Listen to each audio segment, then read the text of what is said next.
nós falamos, né, são dois canais de YouTube. O canal do YouTube da Igreja 247-Macaé. Aí você pode se inscrever no canal e acompanhar os conteúdos das aulas aqui. E tem o meu canal do YouTube, Gustavo Marques, Cristo e o Reino.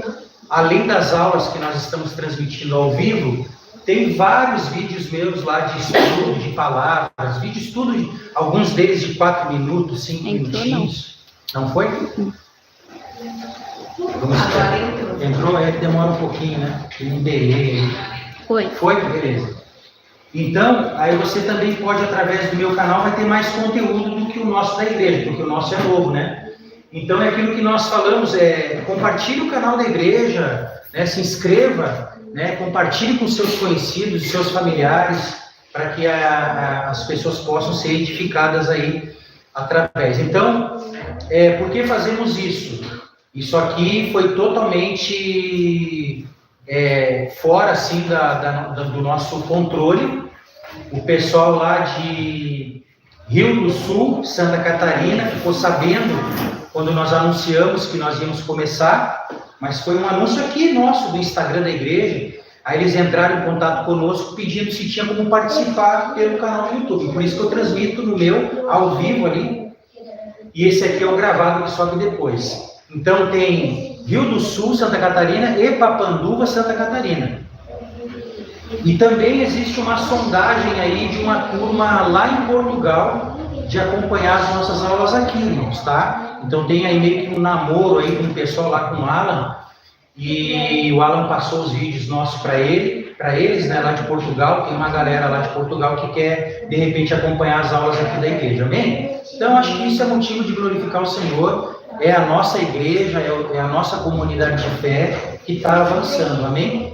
Então nós não fizemos isso anunciando para que participassem, mas é uma coisa que eu creio que é do Espírito mesmo, amém, irmãos?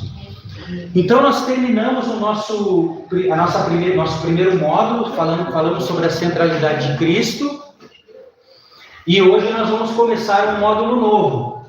E esse módulo, talvez aí, eu creio que em 3 aulas, no máximo 4, vamos falar sobre reino sacerdotal, tá? Vamos falar desse aula 1, o título é Reino de Sacerdotes. Então aqui depois, essa foto vai lá para o grupo, né? Já foi para o grupo lá de Santa Catarina, para eles terem os textos, os versículos, tá? Os tópicos, tudo direitinho, e fora o que Deus nos acrescenta aqui na hora, né? Então, o que nós vamos entender, irmãos, sobre esse reino sacerdotal? Está na Bíblia isso, Gustavo? Nós vamos ver que sim. Que esse intento de Deus, a intenção de Deus, sempre foi de ter um reino de sacerdotes. Amém? Então, nós vamos ver, o reino de Deus é um reino de sacerdotes. Então, os textos fundamentais para essa disciplina, nós vamos ler agora Apocalipse capítulo 1, versículo 6. Vamos lá para Apocalipse, capítulo 1 e versículo 6. Que vai dizer assim, irmãos: e nos constituiu reino, sacerdotes para o seu Deus e Pai. A ele a glória e o domínio pelos séculos dos séculos. Amém. E nos constituiu reino, sacerdotes para o seu Deus. Vamos agora, tudo aqui é Apocalipse, tá? Apocalipse 5:10. Apocalipse 5, versículo 10. E para o nosso Deus os constituíste reino e sacerdotes, e reinarão sobre a terra. Terceiro texto, Apocalipse 20, quase no finalzinho da Bíblia. Tá? Diz assim, no versículo 6: bem-aventurado e santo é aquele que tem parte na primeira ressurreição.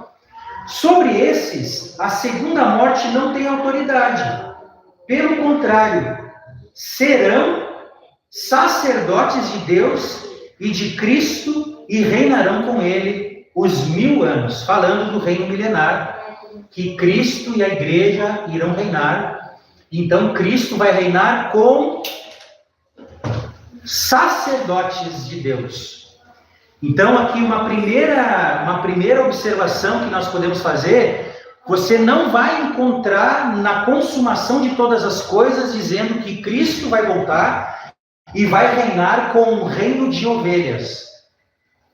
Tá? É um reino de sacerdotes. Então, só isso já engrossa um pouco o caldo aí. Então, eu coloquei aqui, ó, Deus, ele sempre intencionou, planejou ter um povo sacerdotal que ministre às nações. Então, guardem bem isso. Deus sempre intencionou, planejou ter um povo sacerdotal que ministre às nações. Êxodo 19, 5. Vamos para Êxodo 19, 5.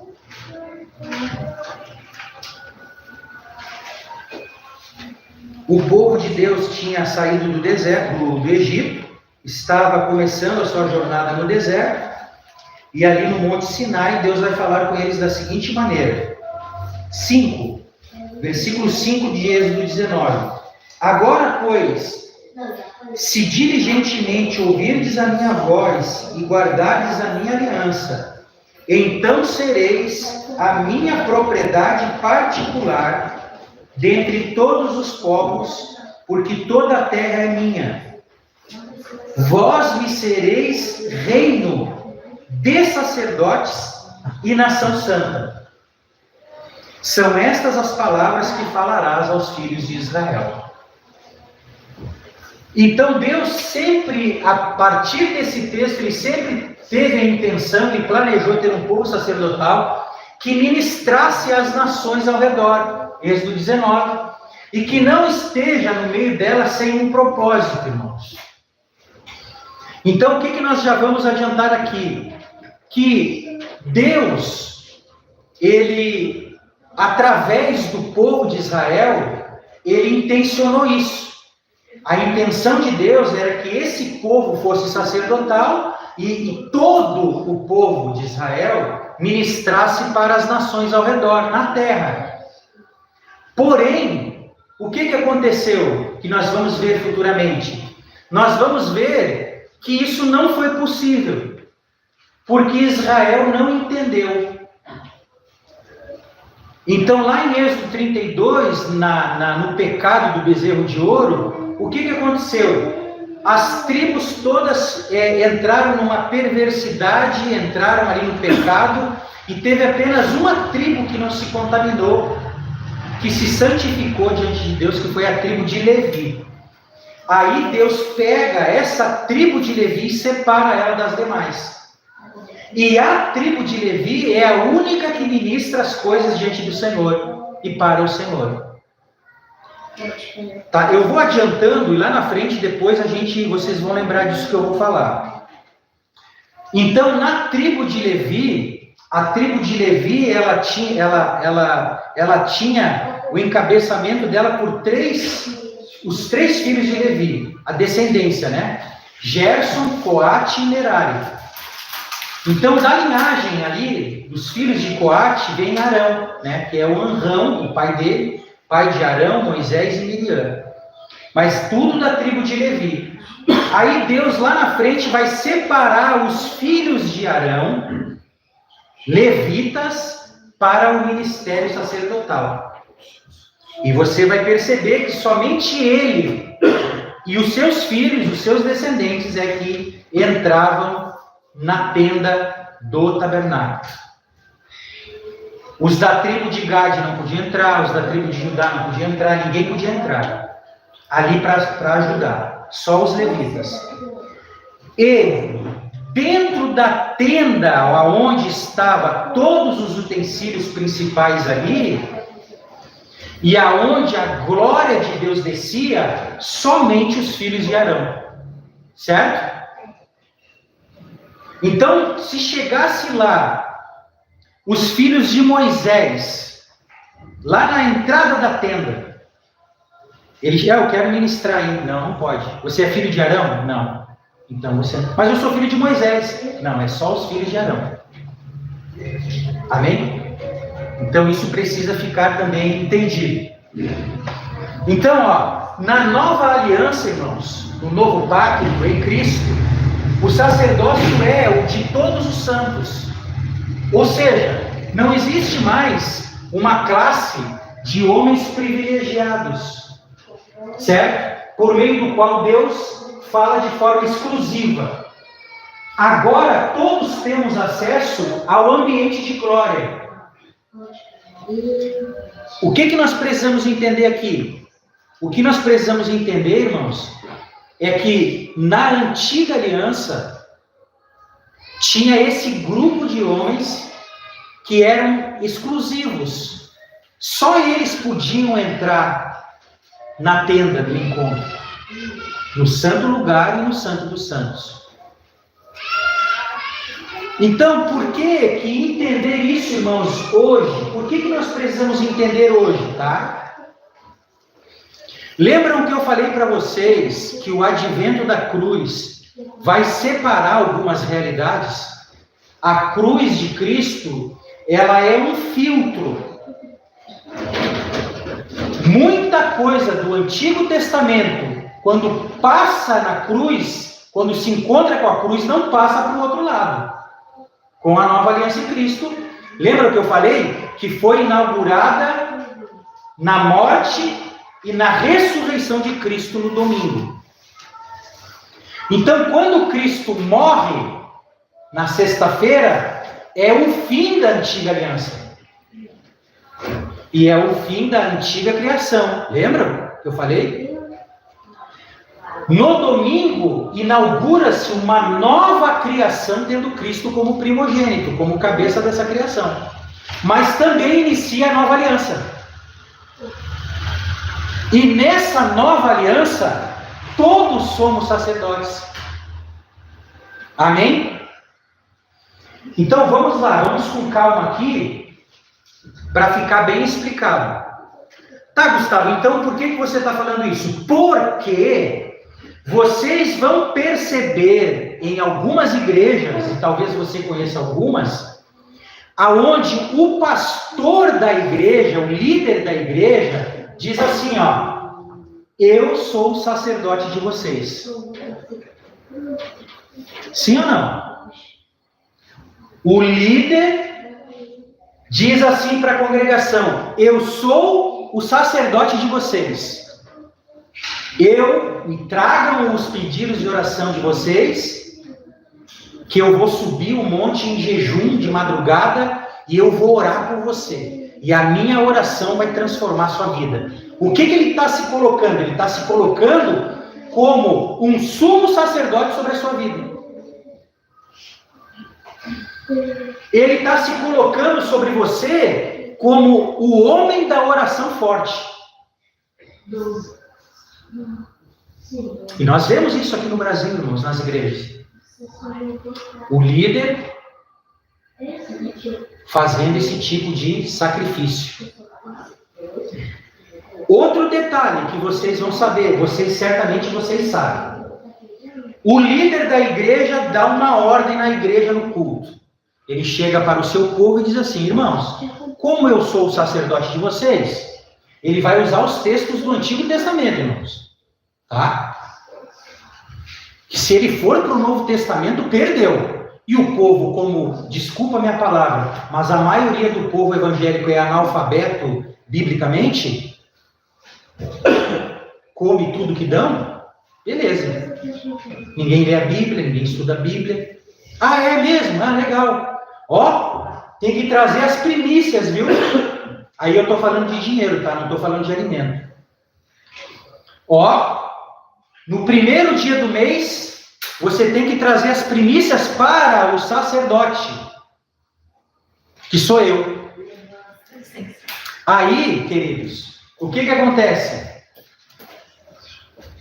Se você obedece um comando desses, você está aceitando o seu sacerdócio na nova aliança ser mutilado. Então, quando vocês ouvirem um líder dizendo, não, aqui tem que dar a oferta, o dízimo e as primícias, tá? Não vamos entrar nos detalhes, mas basicamente a primícia é o seu primeiro dia de trabalho. Pega o teu salário, divide por 30, o primeiro dia, a primeira parte é a primícia. É assim que funciona. Então eles trabalham dentro de uma realidade da antiga aliança.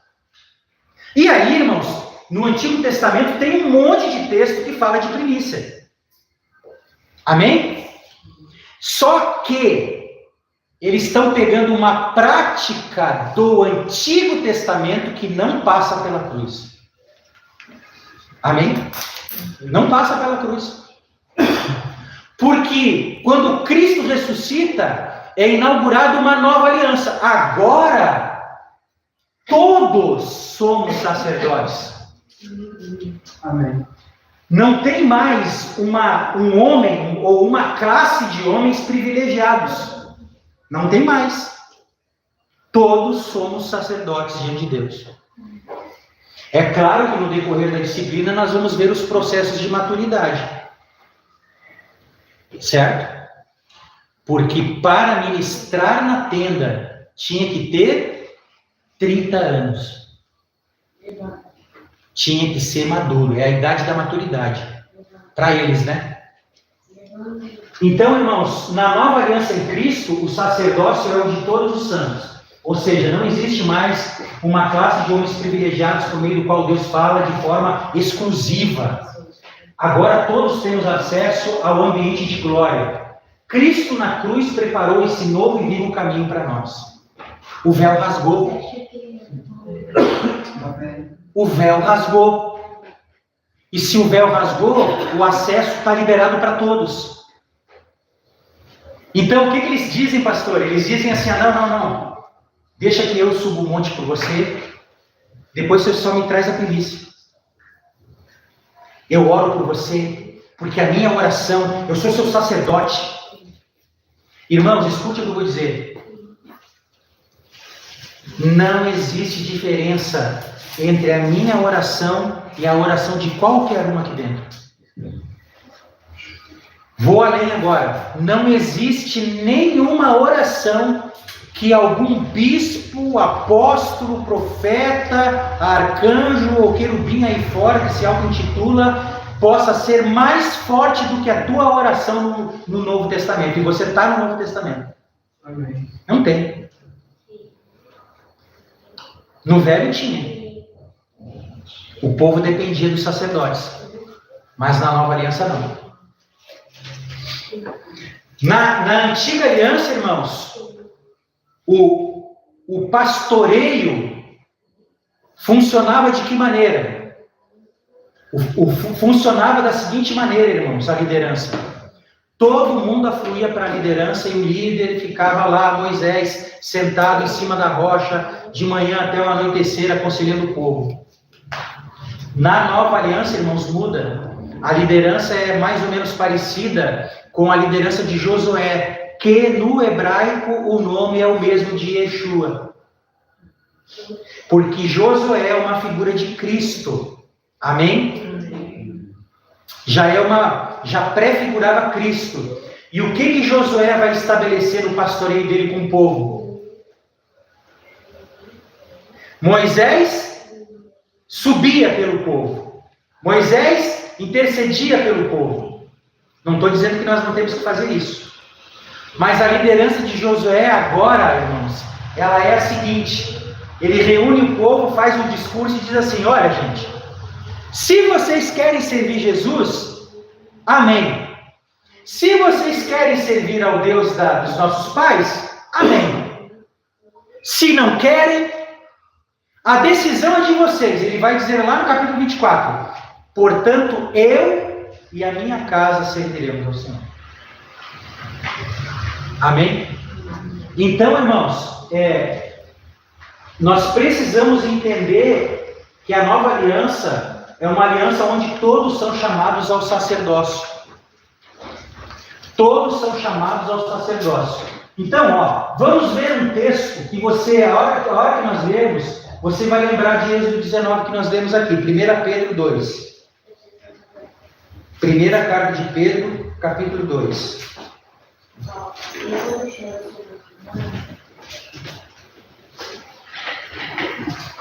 Vamos ler a partir do versículo 9. 1 Pedro 2, 9. Olha o que Pedro vai dizer. Vós, porém, sois raça eleita, sacerdócio real, nação santa, povo de propriedade exclusiva de Deus, a fim de proclamardes as virtudes daquele que vos chamou das trevas para a sua maravilhosa luz. Raça eleita, sacerdócio real. Não é, irmãos? Pedro está escrevendo esse texto muito provavelmente baseado no entendimento que ele obteve daqui, ó, de Êxodo 19. O que Deus falou lá? Eu quero que vocês sejam uma nação, um reino de sacerdotes. Um povo meu também, um povo peculiar. Então Deus, através de Cristo, irmãos, consegue cumprir o intento dele, que no caso Israel não conseguiu cumprir. Agora, através de Cristo, Deus consegue ter um povo sacerdotal, que ministra as coisas santas de Deus. Ó, Apocalipse, capítulo 20, versículos 5 e 6. Vamos ler novamente. Apocalipse 20.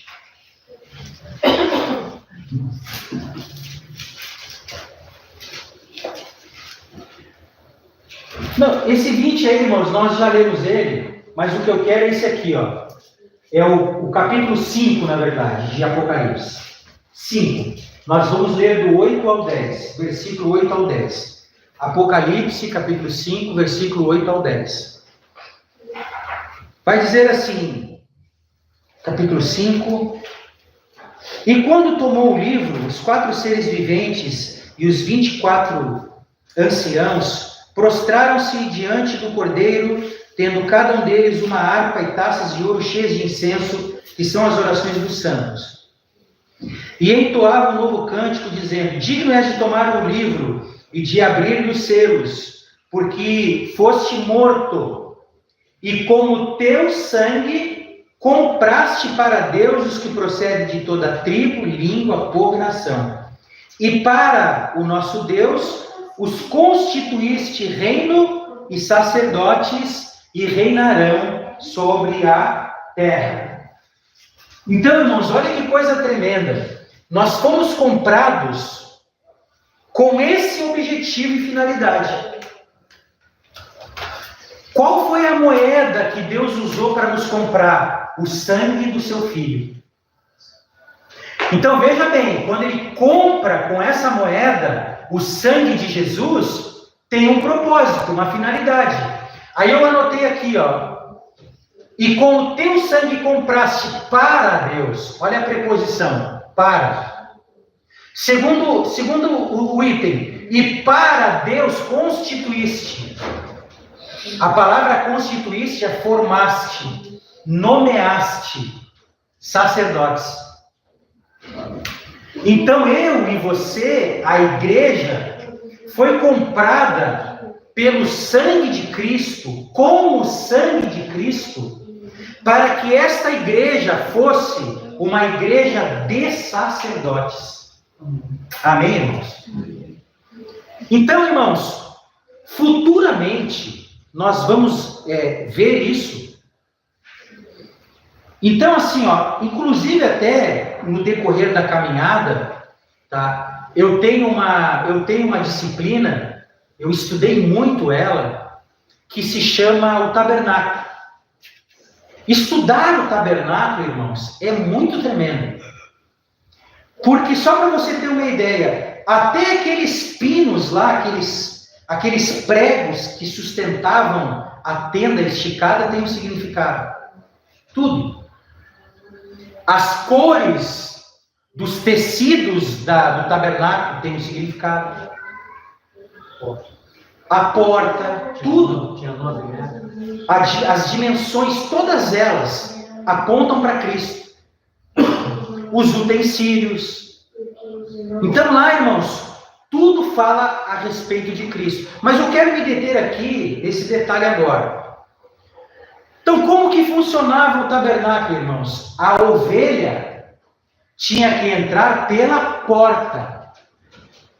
Jesus, lá em João, vai dizer o quê? Eu sou a porta das ovelhas. Amém? Só que, irmãos, vamos observar um detalhe muito importante. Preste atenção aqui. Quando aquela ovelha ela chegava e entrava no tabernáculo, aquela ovelha, irmãos, a partir do momento que ela cruzava pela porta, não tem retorno. Ela não saía de lá viva. A partir do momento que aquela ovelha entrava, apontando para o início da nossa caminhada em Cristo, irmãos. Todo o início da caminhada nós começamos como ovelha, ou ovelhas. Só que o desejo de Deus, a vontade de Deus, é que nós não terminemos a nossa caminhada como ovelhas. Amém? Porque aquela ovelha que entrava, ela tinha um destino. Qual era o destino? Morrer pelas mãos do sacerdote. Então, Gustavo, o que significa isso? Isso fala de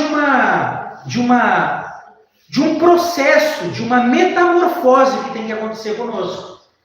Você entra pela porta da igreja como ovelha, mas o teu destino é essa ovelha morrer e você se tornar um sacerdote. Amém, irmãos? Amém? Aleluia.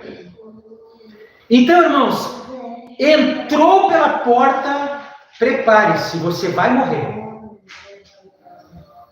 E aí tem todo um processo que nós vamos ver numa das aulas, eu acho que é na segunda aula, na próxima, nós vamos ver como que funcionava a morte dessa ovelha. Tinha um processo. Então, irmãos, por isso que nós, batemos muito na tecla da morte na cruz de Cristo. Porque a cruz de Cristo, irmãos, Paulo vai falar em Romanos 6, que nós devemos nos identificar com a sua morte, também com a sua vida, a sua ressurreição. É aquilo que eu falo, irmãos. Tem muitos cristãos que querem viver uma vida gloriosa, mas para viver a vida gloriosa tem que passar pela cruz. É a etapa que antecede uma vida gloriosa em Cristo. É passar pela cruz. Então nós temos, irmãos, que entender que essa ovelha precisa morrer em nós. A ovelha precisa dar lugar ao sacerdote que tem dentro de você. Amém? Maturidade. Então, irmãos, se não passa pela cruz e morre, já falamos isso nas outras aulas, diariamente. Jesus falou, aquele que quiser vir após mim, negue-se a si mesmo, tome sua cruz e siga-me. Siga-me para onde? Para ficar passeando com a cruz no ombro? Não. Para ir para o Gólgota e morrer. Outra coisa que muitos erroneamente pensaram e pensavam que a cruz era... Não, a cruz é o meu patrão, a cruz é a minha mãe, a cruz é o meu marido. Eu estou carregando essa cruz, a minha esposa, estou carregando essa cruz, o meu filho. Não tem nada a ver com isso. A cruz é para você mesmo morrer nela. Tem nada a ver com os outros. Amém? Então, irmãos, os textos que nós lemos, Antigo Testamento, Novo Testamento, não deixa dúvida que Deus, o intento de Deus era ter um povo sacerdotal. Israel não conseguiu cumprir, e em Cristo agora, em Cristo, na pessoa dele, esse povo agora é reunido, um povo sacerdotal. Amém? Vamos lá. Eu coloquei aqui, ó. No Antigo Testamento, os sacerdotes eram os santos de Deus. E somente eles eram autorizados a entrar no tabernáculo. Já falei aqui, né? Tá? Então, alguém leia para mim aí, ó, Salmo 50, versículo 5, e um outro leia Salmo 132, versículo 16. Vamos lá. E uma outra pessoa leia Daniel 7, versículos 18 e 19. Primeiro texto, Salmo 50, versículo 5. Daniel 7, o quê? Daniel 7, versículos 18 e 27. 55? Isso. 52, 5. Não, 55. Ajuntai-me os meus santos, aqueles que fizeram comigo uma aliança com sacrifício. Isso. O próximo, 132. Versículo 16. Quem achou pode ler. Vestirei de salvação os seus sacerdotes, e os seus santos exultarão. Ó, tudo falando de santos. Agora, o Daniel, vai, Rodolfo. É o 18 e 28? É o capítulo 7, versículos 18 e 27. 18, Daniel 7, 18. Mas o reino será dado ao povo de Deus, Altíssimo, e esse povo reinará para sempre. Amém. E o 27? 7. Mas o reino, o poder e a glória serão dadas ao povo do Altíssimo, e eles governarão o mundo inteiro para sempre. Todos os outros povos os servirão, os lhe obedecerão. Amém. Então está falando do povo de Deus aí, os santos. Certo? Então, irmãos, ó, olha o detalhe aqui, lembra o que eu falei, tá? Ó, observação, o Antigo Testamento, tá? Você precisa, irmãos, quando você lê a Bíblia, você precisa entender que o Antigo Testamento, ele é sombra, ele é recheado de sombras e figuras. Eu chamo também de miniaturas de algo maior, apontando para a nova aliança em Cristo, certo? Então, por exemplo, lá no Antigo Testamento, em Êxodo 12, tem um cordeiro que é morto. Mas diz o texto lá que o cordeiro tinha que ser sem defeito. E o sangue daquele cordeiro, passado nos umbrais das casas dos hebreus, e eles tinham que comer o cordeiro dentro de casa. A família reunida tinha que comer aquele cordeiro, sim ou não? Sim. Então, se você vai aplicar coisas do Velho Testamento, como primícias, eu sou o teu sacerdote e você é minha ovelha, você então vai ter que matar cordeiro na Páscoa. Se é para levar o pé da letra, nós vamos ter que fazer sacrifício aqui para Deus. Matar animais como no Antigo Testamento. Mas o que Pedro falou no texto de 1 Pedro 2? Que a casa de Deus agora é uma casa feita de pedras vivas. Não é mais pedra morta de construção, material. Pedra viva. E os sacrifícios agora não são mais de animais, são sacrifícios espirituais. Amém? Amém. Então, olha, veja bem. Então, o Antigo Testamento, irmãos, ele é cheio de sombras e figuras que apontavam para Cristo. É mais ou menos assim, pastor Sandro. Você vai num empreendimento comercial aí, empresarial, na área da habitação, aí você vai lá e fecha negócio numa casa ou num apartamento, uma casa. Aí tem toda a maquete da casa lá. Aí você vê a piscina, você vê a cerca, você vê os quartos, você vê tudo na casa. Aí você sai dali com a sua esposa, você sai com o seu esposo dali fascinado. Olha a nossa casa como é que vai ser. Mas aquilo ali é apenas uma maquete. Apenas uma maquete, irmãos. Porque a realidade mesmo daquela maquete vai ser quando você entrar na casa. Amém? Então, na velha aliança, ela é cheia de sombras e figuras. Ó, vamos ler Colossenses 2, e versículos 16 e 17. Colossenses 2, versículos 16 e 17. Ninguém, pois, vos julgue por causa de comida, bebida, ou dia de festa, ou lua nova, ou sábados. Paulo está dizendo, ninguém julgue vocês por essas coisas, porque tudo isso tem sido sombra das coisas que haviam de vir, porém a realidade é Cristo. A realidade é Cristo. Um belo exemplo aqui para nós pegarmos das sombras.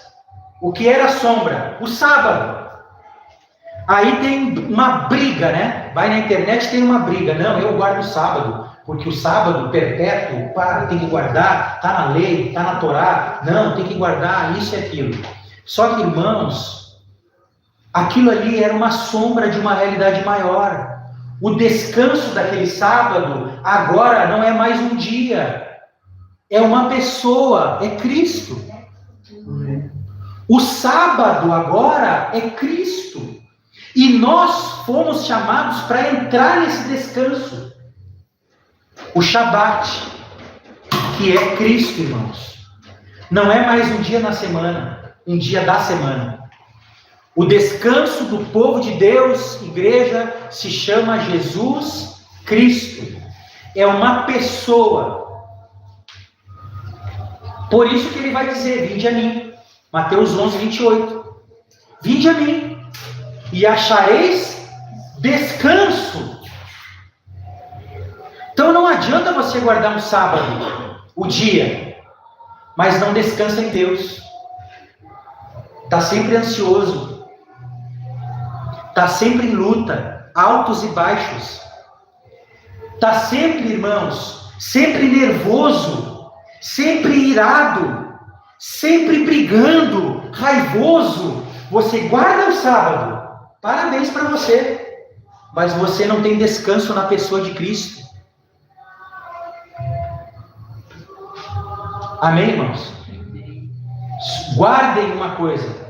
O Velho Testamento é uma sombra. Ó, vou fazer um exemplo aqui. Eu estou vendo a sombra do pé da Micaele ali, ó, a sombra. Eu vou olhar para a sombra. Eu sei que é um pé, um pedaço de uma perna e tem um taco ali, ó, um taco, um salto. Ótimo. Eu consigo descrever. É um pé, está vestindo um calçado e tem um pedaço de perna. Mas eu não sei a cor da pele e eu não sei que tipo de calçado é.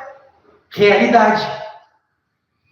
Então, quando nós olhamos para o Antigo Testamento, é mais ou menos isso. Sombra. Quando vem Cristo, realidade. Amém, irmãos? Realidade. Ó, e eu vou deixar aqui uma pulga atrás da orelha de vocês. E aí vocês meditem em casa. Uma das coisas mais combatidas, e aí tem vários problemas, várias consequências, várias raízes, não é o nosso caso aqui de comentá-las, mas nós temos, por exemplo, um grupo de pessoas que diz assim, o dízimo é do Antigo Testamento, o dízimo é da lei. Aí nós vamos ver na Bíblia que o dízimo foi instituído antes da lei, lá em Abraão, Gênesis 14. Já coloca o cara por terra. Já quebra o argumento dele, porque não conhece Bíblia. Vem lá em Gênesis 14, que Abraão pagou o dízimo, devolveu o dízimo. Correto? Então vamos lá, irmãos. Se nós entendemos que tudo o Velho Testamento é sombra de algo maior, a que conclusão eu posso chegar? Que os 10% que nós damos de dízimo, devolvemos para Deus, é uma... Quem responde ganha uma bala. É uma sombra. Chegar em pé da realidade. Perfeito, pastor Rodolfo. Parabéns. Perfeito. Mas, irmãos, não dá para a gente se envolver nessa conversa aqui. É só uma fichinha. É como se nós estivéssemos nesse assunto operando no velho. Estamos atrasados. Nos 10%.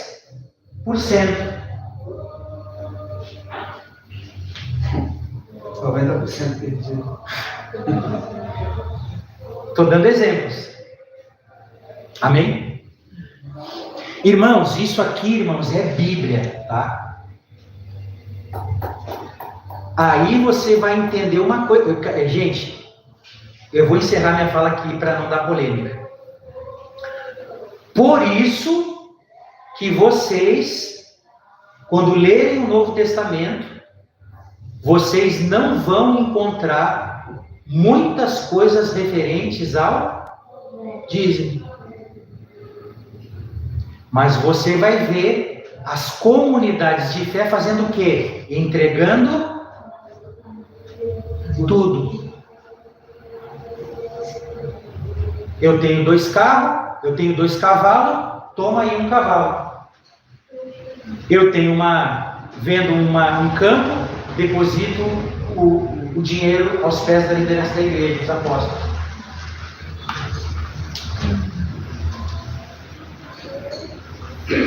Irmãos? Amém?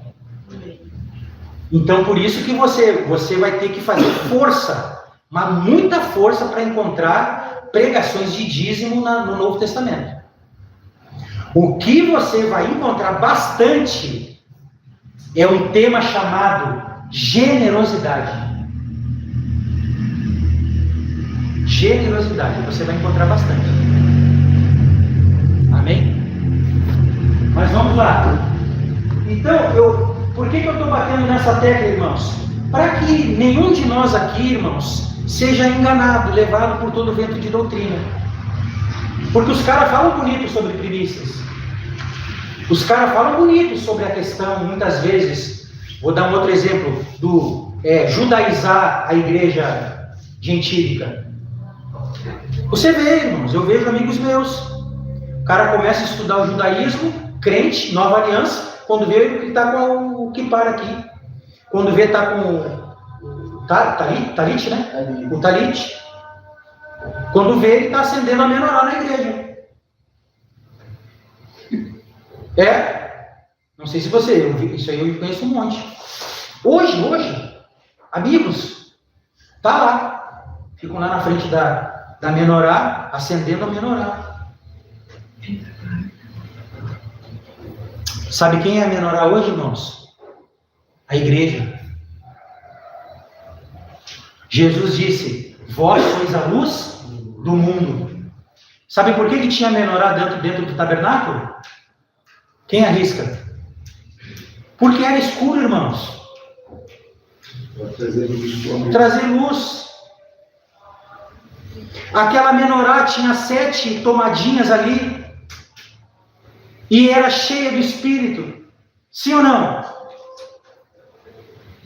A igreja ungida, iluminando o mundo em trevas. Amém? Amém? Então, é aquilo que eu falo, irmãos. Eu falei, me perdoem aí se eu sou repetitivo nisso, mas é mais fácil eu transferir a responsabilidade. É mais fácil eu acender uma menorá aqui na frente de vocês. Aí eu continuo com a minha vida de trevas ali fora. Do que eu ser a menorá. A arca, né? A arca, né? Eu participei de igreja, irmãos. Eu participei de igreja. Tá ali o povo, né? Tá todo... Que nem vocês aí, estão tudo olhando para cá, né? Aí, então, irmãos, agora você vai voar. Agora você vai rolar no chão. E aí tem uma turma preparada lá nas costas de vocês, lá na salinha. Aí, de repente, não, agora o negócio vai incendiar. Porque agora a arca de Deus vai entrar aqui. Aí todo mundo olha para trás, toca um chofar, umas trombetas. E aí já começa o negócio a pegar fogo, e aí a arca vem entrando. 4 irmãos vestidos com as vestes sacerdotais, que compraram lá nas Casas Bahia, aí compraram no brechó, e aí estão entrando com a arca. E o povo emocionado chora, se arrebenta, se abraça. É o céu na terra, né? Entre aspas. Eita glória! Aqui, ó, achamos um sacerdote aqui, ó, que carregava a arca. Achamos um sacerdote aqui, irmãos, que carregava a arca. Irmãos, numa boa, não precisa mais fazer isso, irmãos. Isso aí é para mexer com as emoções do povo. Mexe muito. Mexe, eu participei disso aí, eu vi. Você carregou depois? Não carreguei, me escapei. Não, se tivesse pedido, ia ter que carregar, né? Fazer o quê? Ser cometido. Então, irmãos, aquela arca do Antigo Testamento, que ela era símbolo da presença de Deus, ela não é mais carregada no ombro, ela é carregada dentro de mim agora. Aleluia. Dentro de cada um de nós. Mas, como eu falei, irmãos, é mais fácil eu transferir a responsabilidade. Eu falei esses dias, e eu peço que ninguém se ofenda, é mais fácil, vamos no monte orar? Aí eu oro no monte e saio do mesmo jeito. É mais fácil eu ir num lugar do que eu me tornar o lugar. Eu não tenho nada contra, irmãos. A única coisa que eu peço é, ninguém me convide para ir no monte para buscar Deus, porque eu não perdi ele está aqui dentro. Ah não, Gustavo, vamos lá fazer um devocional? Vamos. Vamos na beira do rio, no campo, em tudo que é lugar, no monte, vou lá para a gente fazer um devocional. Mas se a pessoa falar, não, vamos lá buscar Deus, irmão, Deus te abençoe, eu não perdi ele, está aqui dentro. Então, irmãos, são correções que nós temos que fazer no nosso modo de ler a Bíblia. Amém? Então, o texto que nós lemos foi esse aqui. Agora, alguém lê aqui, ó, Hebreus 8, do 1 ao 5. Mais uma vez, tá? Aqui é o autor de Hebreus agora. Nós tivemos Paulo falando sobre isso, e agora o autor de Hebreus, que nós não sabemos quem é.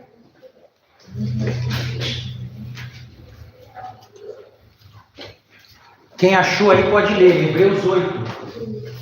Ora, a suma do que temos dito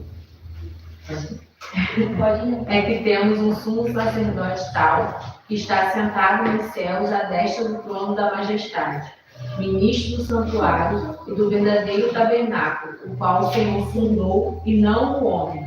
Porque todo sumo sacerdote é constituído para oferecer dons e sacrifícios. Por isso era necessário que este também tivesse alguma coisa que oferecer. Ora, se ele estivesse na terra, nem tampouco sacerdote seria, havendo ainda sacerdotes que oferecem dons segundo a lei, os quais servem de exemplo e sombra das coisas celestiais, como Moisés divinamente foi avisado, estando já para acabar o tabernáculo, porque foi dito, olha, faze tudo conforme o modelo que no monte 7 mostrou. Amém. No versículo 5, que a Nayara leu, na Almeida Revista Atualizada, está escrito assim, ó, os quais ministram em figura e sombra das coisas celestes. Então ele está falando aqui, o autor de Hebreus, que era um exímio conhecedor da antiga aliança e principalmente do livro de Levítico, ele vai falar muito em Hebreus e Levítico.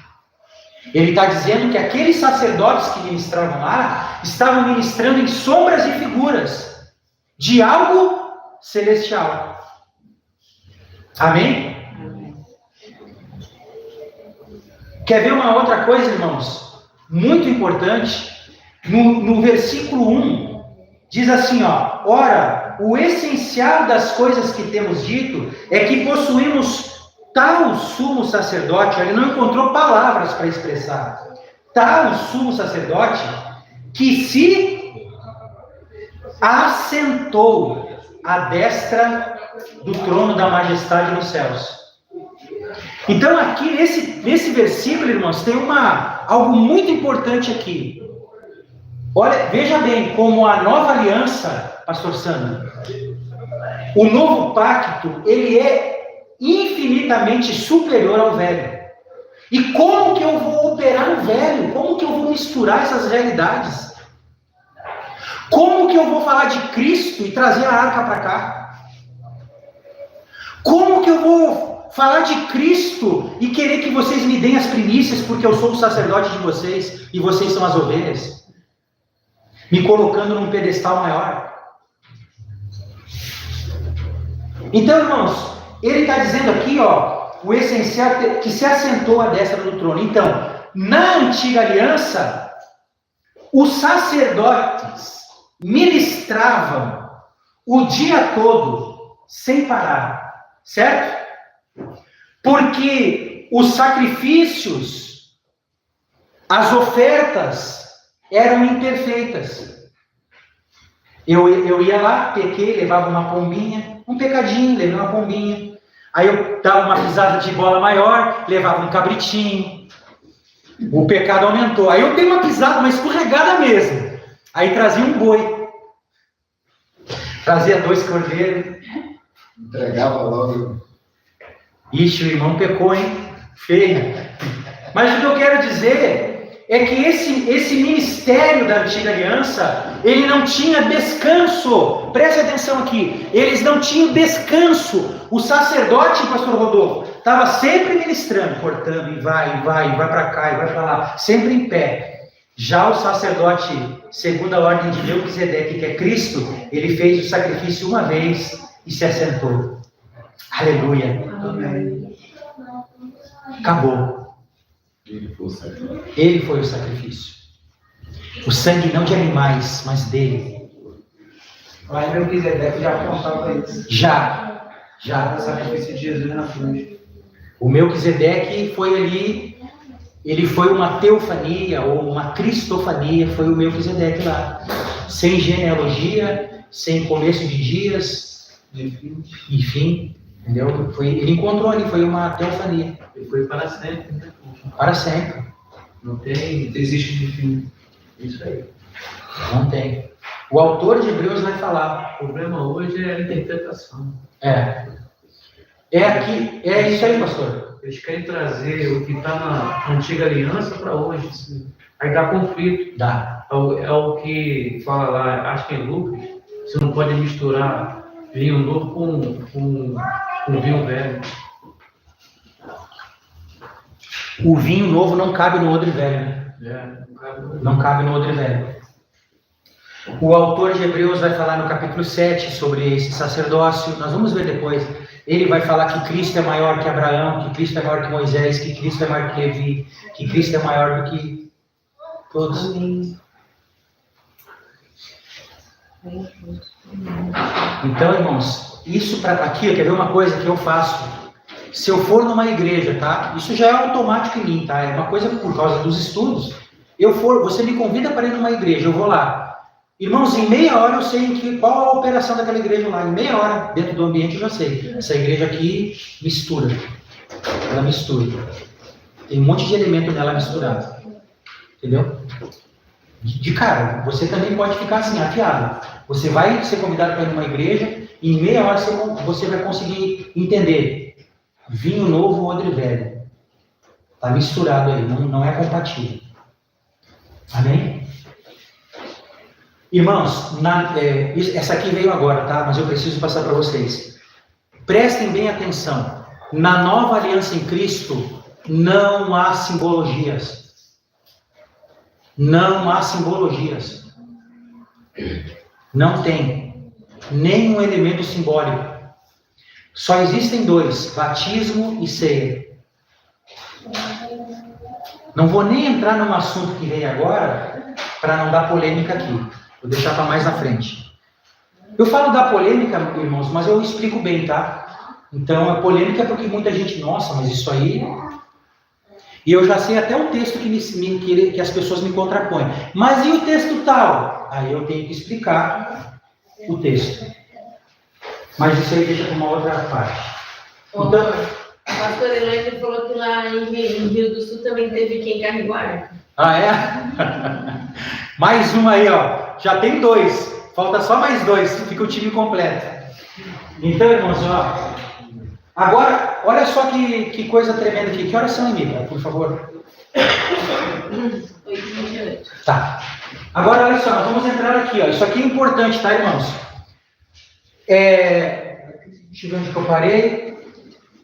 Na nova aliança, então, ó, a igreja é esse povo sacerdotal por meio de Cristo. De Cristo. Tudo por meio de Cristo, irmãos. Através dele, Deus realiza o seu propósito. Já falei aqui. Sacerdotes, agora que o negócio vai começar a apertar aqui, irmãos. Sacerdotes não são somente os nascidos de novo. Os justificados. Tá? Mas os que prosseguem para a santificação, segundo o processo. Primeiro processo de justificação, o sangue dele me justificou, é graça pura, não é por obras, para que ninguém se glorie. Foi ele que veio ao nosso encontro. Aí, ó, prosseguem para a santificação. Hebreus 12:14. Segui a paz com todos e a santificação, sem a qual ninguém verá o Senhor. Amém? Segui a paz com todos e a santificação, sem a qual ninguém verá o Senhor. Ó, os que nascem da água e do Espírito. Agora, leia aí João 3:5. Alguém leia. João 3:5. Jesus respondeu: na verdade, te digo que aquele que não nascer da água e do Espírito não pode entrar no reino de Deus.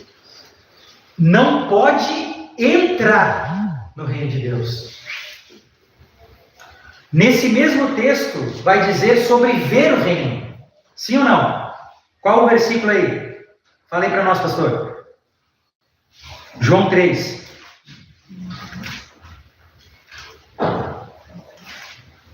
João 3. Ó, o 3, versículo 3. A isto respondeu Jesus: em verdade te digo que se alguém não nascer de novo, não pode ver o reino. Aí ele vai dizer lá no 5, quem não nascer da água do Espírito não pode entrar no reino. Duas coisas diferentes. Uma coisa é ver o reino. Outra coisa é entrar no reino. Nasceu de novo, começa a ver o reino. Sim ou não? A pessoa entrega a vida dela para Jesus hoje. Confessou, se arrependeu. Ela sai daqui, nessa noite mesmo, ela já pode ter visão aberta. Ela já pode ter sonho espiritual. Deus pode falar com ela. Sim ou não? Então você já começa a ver o reino. Primeiro passo. Agora, para entrar no reino, quem não nascer da água e do Espírito não pode entrar. Aí a coisa fica mais profunda. Por quê, irmãos? Ó, preste atenção aqui agora. Assim como na figura arônica de Arão e seus filhos, já falamos dele aqui, Êxodo 29, versículo 4 e 7. Alguém leia para mim rapidinho, com voz alta. Êxodo 29, versículos 4 e 7. Então farás chegar a Arão e a seus filhos à porta da tenda da congregação e os lavarás com água. Depois tomarás as vestes e vestirás a Arão da túnica e do manto do éfode, e do éfode e do peitoral, e o cingirás com o cinto da obra de arte de éfode. É o cinto. E o 7. E a mitra porás sobre a sua cabeça, a coroa da santidade porás sobre a mitra. E tomarás o azeite da unção e o derramarás sobre a sua cabeça, assim o ungirás. Amém. Primeiro versículo que ela leu, ela falou que os filhos de Arão tinham que se lavar. antes de colocar as vestes. Ó, lavar. E depois, no 7, eles eram ungidos. Certo? E também na figura da esposa do remidor, tá? Eu vou explicar isso melhor. Que é Ruth capítulo 3. Lê para nós aí, alguém? Ruth 3:3. A ordem que foi dado para Ruth. Lava-te, pois, e unge-te, e veste os teus vestidos, e desce a ilha. Porém, não te deis a conhecer ao homem, até que tenha acabado de comer e beber. Então, irmãos, ó, essa é a parada, esse é o ponto chave de Deus para nós como igreja sacerdotal. Então, se o Antigo Testamento é sombra, é uma figura, Arão, o sumo sacerdote Arão, que era o único que entrava no Santo dos Santos, certo? Era o único que entrava. E os filhos de Arão, que eram os que ministravam com ele, então nós temos ali duas figuras. O sumo sacerdote Arão é uma figura de Cristo. E os filhos de Arão é uma figura nossa, da igreja. Certo? E a ordem, as ordenanças para esse grupo de pessoas era se lavar e ser ungido. A ordem para Ruth, que é a esposa do remidor, quando você lê o livro de Ruth, irmãos, você tem naqueles 4 capítulos do livro de Ruth, todo o reino de Deus nele. Todo.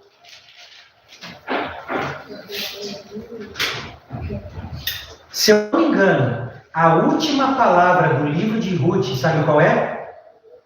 Davi. Alguém confere para mim? Ruth. Mita? Termina com qual nome? Davi. Davi é uma figura de quem? Cristo. Irmãos, a Bíblia fala. Essa esposa, que foi a mesma que disse no capítulo 3, ela disse assim, ó, ela se colocou aos pés do Boaz, que é uma figura de Cristo, e o que ela disse para ele? Lança a tua capa sobre mim. E quando um homem lançava a capa sobre uma mulher, o que significava? Casamento. Ela representa a igreja. Ela representa a igreja, uma figura da igreja. E qual foi a palavra para essa mulher que representa a igreja? Lava-te e unge-te. Aí eu coloquei aqui, ó, igreja santa e ungida. Água igual a palavra. Água. Não nascer da água e do Espírito não pode entrar. Não pode entrar se não for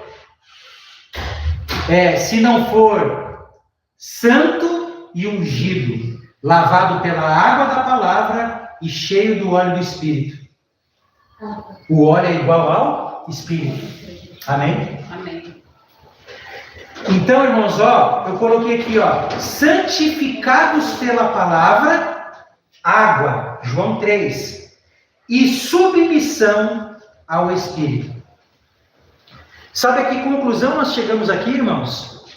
Que nós, na verdade, nós não podemos nos justificar, foi Ele que nos justificou, e nós não podemos também nem nos santificar. Sabia disso? Foi Ele que nos santificou. Exatamente. É o Espírito que nos ajuda nesse processo. Qual é o meu papel e o seu papel e o nosso como igreja? Submissão ao Espírito. Submissão. É se submeter ao governo do Espírito. Aí, santificação pela palavra, submissão ao Espírito, irmãos. Qual é a igreja? Que tipo de igreja Jesus vai arrebatar, irmãos?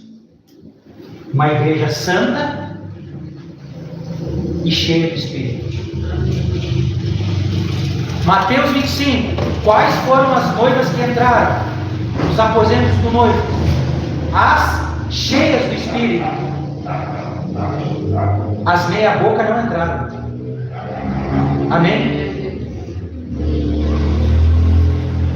Então, irmãos, esse aqui é o tipo de pregação que não cola hoje em dia nas igrejas. Porque leva o crente ao quê? Ao invés dele buscar a bênção, ele se santificar. Ao invés dele correr atrás dos próprios interesses dele, leva ele a ser cheio do Espírito. É isso? Morrer. Exato. Entendeu? Mas nós, irmãos, nos negamos e nos negaremos a ser um balcão, uma ONG que vai satisfazer as vontades e os desejos das pessoas aí fora. O que nós vamos apresentar para elas é a eternidade por meio de Cristo. Amém? Então essa é a igreja, irmãos. Aí eu coloquei aqui, ó. Um reino de sacerdotes consiste em um reino de filhos maduros que atingem a ruiostesia. A ruiostesia é a nossa filiação em Deus, é a adoção de filhos. Não dá para falar sobre isso agora. Gálatas 4:1. Enquanto o herdeiro for menor, né, e ele não difere nada do escravo, mas ele chegando à plenitude, à maturidade, ele é dono de tudo. Amém? Então, irmãos, ó, essa parte aqui, por que não dá para falar? Porque quando você pensa em adoção, você tem uma mente da adoção do Ocidente. A nossa aqui, desse lado do Ocidente. E falar de adoção é ir lá, eu quero esse menino aí. Você pega ele, não. A adoção lá do Antigo Testamento é diferente. Ela envolve maturidade. É um outro papo, não dá para explicar aqui agora. Mas é diferente, tá? É diferente. Essa adoção aqui é do filho que já é filho. Mas ele só passa para a ruiostesia, a adoção permanente, quando o filho se torna maduro. Aí o pai diz, agora sim, agora eu te aceito. Quando reconhece a maturidade do filho. Quando o pai reconhece a maturidade do filho. Em alguns casos, Mica, o que os reis faziam? O filho atingia lá 13, 14, 15 anos. Leva para o meio da floresta e se ele voltar vivo, é filho maduro. Né? Era meio, como é que é o nome? Acho que é apogeu, né? Uma coisa assim, o nome. Então, tinha que ir lá com os guerreiros. Treinava antes, se preparava e ia. Aí você vai ver nos filmes isso, né? A mãe chorando no portão do palácio. Ai, meu filhinho voltou. Sobreviveu às feras, aos inimigos, entendeu? Aí ele é reconhecido pelo pai. Amadureceu, exatamente. Então, quando você fala de adoção na nossa linguagem aqui, é diferente. Entendeu? Vamos lá, gente. Eu estou falando aqui porque, ó, a posição de escravo de Gálatas 4, preste atenção nisso. A posição de escravo é uma posição onde se tem limites. O filho é herdeiro, mas ele é imaturo. Ele não consegue, mas me dá isso aí que é meu. Não, você não tem nada de diferente de mim. Você não tem maturidade ainda, é escravo. Então, ó, a posição de escravo é uma posição onde se tem limites. Já a posição de filhos é herdar tudo o que o pai conquistou. Amém? Escravo limitado. Irmãos, isso aqui não está distante de nós não, tá? Uma grande parte da igreja evangélica vive na posição de escravo. Sendo que ela, se ela buscasse a maturidade, lavada na palavra, ungida pelo Espírito, ela seria madura e ela teria direito a herdar tudo que o pai conquistou. Pastor Gustavo, aí não entra um pouquinho daquela alegoria ali de Sara e Agar? Isso, perfeito. Do que quando fala que os filhos da livre, eles são superiores do que os filhos da escrava? Isso mesmo. Isso mesmo. De Agar, que eu estou falando. Agar e Sara, né? Agar e Sara. Agar produziu filhos da escrava. E ele vai falar ainda que é a Jerusalém aqui da terra. E ele vai dizer Sara é a da promessa, é celestial, é a igreja, irmão. É a igreja.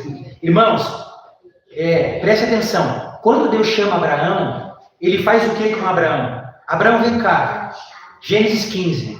Eu já te falei que a tua descendência vai ser inumerável, incontável. Aí Deus pega Abraão, tira ele da tenda e diz assim, olha para cima. Tua descendência vai ser semelhante às estrelas. Olha para o pó da terra. A tua descendência também vai ser inumerável como o pó da terra. Deus estava dizendo que através de Abraão, ele geraria dois descendentes, digamos assim. Os judeus, fruto da carne e do sangue, dos lombos dele, os judeus, mas também os da fé, igreja, os celestiais. Nós, irmãos, somos os celestiais. Nós somos aqueles que Deus, lá em Gênesis disse para Abraão, Abraão, olha para cima. Lá estão os teus descendentes, ó, são como as estrelas. É a igreja. Por isso, que se um judeu querer entrar no reino, ele vai ter que se render a Cristo. Porque a descendência terrena de Abraão é só para essa terra. A descendência celestial é para a eternidade. Amém, irmãos? Então, vamos lá. Aqui, ó. Na antiga aliança, o sacerdócio era da ordem de Arão e seus descendentes, figuras de Cristo e igreja. Como eu já falei, apenas uma tribo ministrava as coisas, né? Do Senhor estava autorizada a entrar. No lugar santo, na tenda. Êxodo 32, versículo 26. É onde Deus separa a tribo de Levi, porque não pecou com o bezerro de ouro. Tá? A tribo de Levi foi a única que não se contaminou. Tá bom? E vocês querem um acréscimo? Na versão da King James, 1611, com estudo Roman, quando fala que o povo estava desenfreado nessa aqui, lá fala abertamente que o povo estava nu. Irmãos, o povo de Deus lá, com o bezerro de ouro, estava todo mundo pelado, era uma orgia só. E os únicos que não se contaminaram foi a tribo de Levi. Se santificou. Amém? Então vamos lá. Ó. Nós, a igreja, somos em Cristo um povo sacerdotal. Todos nós fomos chamados para ministrar. Então, vamos lá. Entendido isso, irmãos, eu coloquei aqui para finalizar. Quantos minutinhos falta aí, Mica? Por favor. 5? Não, 15. 15? Desculpa. Falta 15 minutinhos. Estamos no horário. Mas aqui, irmãos, ó.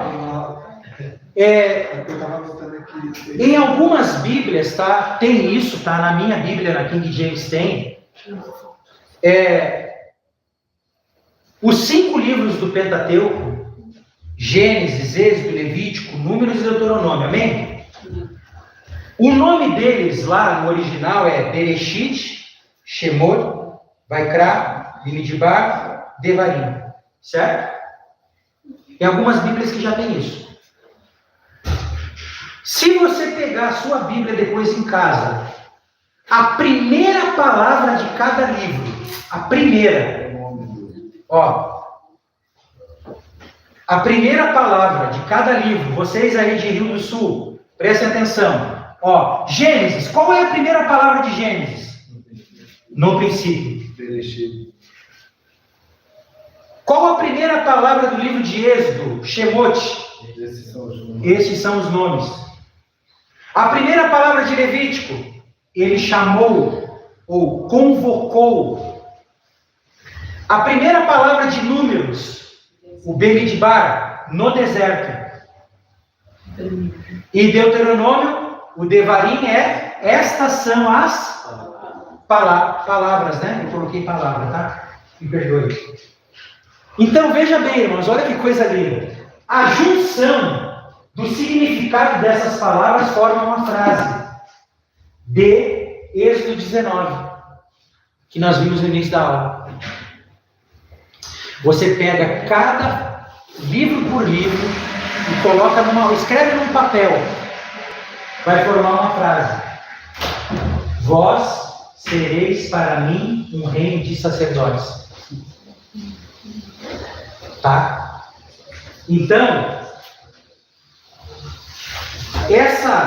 no princípio, esses são os nomes, ele chamou, convocou no deserto, e estas são as palavras. Quais palavras? Vós sereis para mim o reino de sacerdotes, tá? Então, o que é isso aqui? Quando você junta, pega essas primeiras partes, a primeira frase de cada livro, tá? Se chama acróstico, tá? É um tipo de poesia, é um acróstico. A pessoa pega e consegue formar uma frase. Então, irmãos, ó, no Pentateuco, forma-se estas palavras aqui, formam essa frase. No princípio, estes são os nomes que ele chamou, convocou lá no deserto. São estas as palavras. Êxodo 19, se você ler, o que Deus estava querendo comunicar ali no Pentateuco? Êxodo 19. O povo tinha acabado de sair do Egito e ele entra no deserto. E no deserto, no lugar da aliança, no Sinai, da primeira aliança, Deus fala para eles o quê? Eu quero que vocês sejam para mim um reino de sacerdote, um povo de propriedade exclusiva, peculiar. Pedro entendeu isso e escreveu isso lá no Novo Testamento. Amém? Então, irmãos, a Bíblia, ela tem códigos. A Bíblia tem, se você parar para prestar atenção, muitas vezes você vai se surpreender porque Deus está dando pistas, está dando sinais para o povo dele ali para entender. Amém?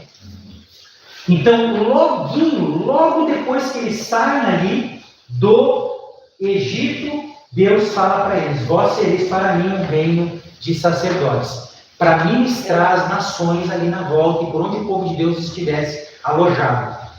Volto a repetir, o povo perdeu essa bênção, eles caíram em pecado com o bezerro de ouro, ficou só a tribo de Levi. Por isso que foi uma tribo só, exclusiva. Mas o intento de Deus era para que todos fossem, ministrassem. Não foi as palavras que Moisés disse para Deus: por acaso não é isso que faz a diferença? Você está no nosso meio? O que faz a diferença entre nós e os demais povos é a tua presença. Então a igreja, agora irmãos, vamos finalizar, que essa igreja sacerdotal, compostas por sacerdotes, alguns ainda estão no processo da maturidade, outros já são maduros, mas a igreja, de fato, irmãos, é essa igreja sacerdotal. Uma igreja que ministra as pessoas que estão à nossa volta. Amém? Quando as pessoas olharem para a igreja, elas... Irmãos, tem uma parte dessa disciplina que nós vamos tratar da lei da primeira menção, tá? Na teologia tem uma aplicação que é a lei da primeira menção. E aí nós vamos poder compreender a ordem correta do serviço sacerdotal, certo? Porque muitos hoje operam o sacerdócio da seguinte maneira: eu pego, vou até o povo ali e do povo eu vou, como eu falei, eu pego as necessidades do povo e levo para Deus, certo? O fluxo, mais ou menos, é sempre esse: alguém pegando as coisas do povo e levando para Deus, certo? Mas na lei da primeira menção, que está lá em Gênesis 14, nós vamos ver que é totalmente diferente. É um sacerdote que sai dos lugares celestiais e ministra o povo. Ele não leva coisas daqui para lá, ele traz coisas de lá para cá. Amém? Entendido isso, quando nós formos estudar na aula, vocês vão ver que é maravilhoso, irmãos. Nós já temos tudo o que precisamos para dar para as pessoas aí fora. Temos, irmãos. Nós temos uma palavra de esperança. nós temos uma palavra de perseverança, nós temos a eternidade, nós temos as riquezas do reino. A igreja, irmãos, hoje, ela, se alguém, digamos assim, vou usar esse exemplo aqui no final da aula, perdão, misericórdia para mim, me perdoe, desce um extraterrestre aqui, e esse extraterrestre diz assim, ó, eu quero conhecer o reino de Deus. Aonde que eu vou para conhecer o reino de Deus? Sabe qual seria a resposta? Igreja. Igreja. Não é na política, não é em monte nenhum, é na igreja, irmãos. Porque a igreja, ela é, ou pelo menos ela deveria ser a representante do reino de Deus na terra. Sim ou não, irmãos? Lucas 17, o reino de Deus está dentro. O reino de Deus não está no Vaticano. O reino de Deus não está no islamismo. O reino de Deus, irmãos, não está nem dentro do cristianismo. O reino de Deus está dentro de nós, os pedras vivas. Está dentro dessa igreja, irmãos. Amém? Então a igreja é a representante do reino de Deus na terra. Não na sua plenitude, porque o reino pleno de Deus só se dará na volta de Jesus, aonde vai ser inaugurado o reino milenar, Cristo e a igreja reinando por 1000 anos. Mas não apenas por 1000 anos, reinando a eternidade toda, mas para a terra, reinando 1000 anos. Amém? Deus abençoe. Creio que não ficou nenhuma dúvida, e se ficou também não dá tempo.